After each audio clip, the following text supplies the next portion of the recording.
ఈరోజు మనం dyslipidaemia are cholesterol సమస్య గురించి మాట్లాడుకుందాం.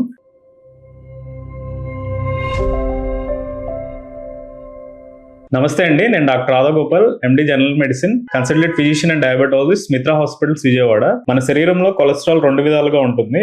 ఒకటి మంచి కొలెస్ట్రాల్, హెచ్డిఎల్ అంటారు. చెడు కొలెస్ట్రాల్, ఎల్డిఎల్ ఆర్ ట్రైగ్లిసరైడ్స్ అంటారు. ఈ డిస్లిపిడీమియా ఆర్ కొలెస్ట్రాల్ సమస్యకి ముఖ్య కారణాలు వచ్చేసి డయాబెటిస్, మద్యం సేవించే వాళ్ళు, పొగ తాగే వాళ్ళు, మరియు వంశపారపర్యంగా కొలెస్ట్రాల్ సమస్యలు ఉన్నవాళ్ళు, హైపోథైరాయిడిజం సమస్య ఉన్న వాళ్ళలో ఎక్కువగా కనిపిస్తుంది. పైన చెప్పిన సమస్యలు ఉన్న వాళ్ళు రెగ్యులర్ గా కొలెస్ట్రాల్ టెస్ట్ చేయించుకుని తమ లెవెల్స్ ను తెలుసుకోవచ్చు. ఈ డిస్లిపిడీమియా ఆర్ కొలెస్ట్రాల్ లెవెల్స్ మనం ఎలా నియంత్రణలో ఉంచుకోవాలంటే మధుమేహం మరియు హైపర్ టెన్షన్ ని కంట్రోల్లో పెట్టుకోవడం, మరియు ధూమపానం, మద్యపానం ఆపేయడం, మరియు సరైన ఆహారపు అలవాట్లు అంటే ఫాస్ట్ ఫుడ్స్ తగ్గించడం, ఎక్కువగా కూరగాయలు, పండ్లు తీసుకోవడం, మరియు 30 నుంచి 45 నిమిషాలు వాకింగ్ ఆర్ ఎక్సర్సైజ్ చేయడం ద్వారా మనం నియంత్రించుకోవచ్చు. ఈ డిస్లిపిడీమియా వ్యాధి ఉన్న వాళ్ళు కొలెస్ట్రాల్ టెస్ట్ చేయించుకుని డాక్టర్ ని సంప్రదించి కొలెస్ట్రాల్ లెవెల్స్ ని కంట్రోల్లో ఉంచుకోవచ్చు.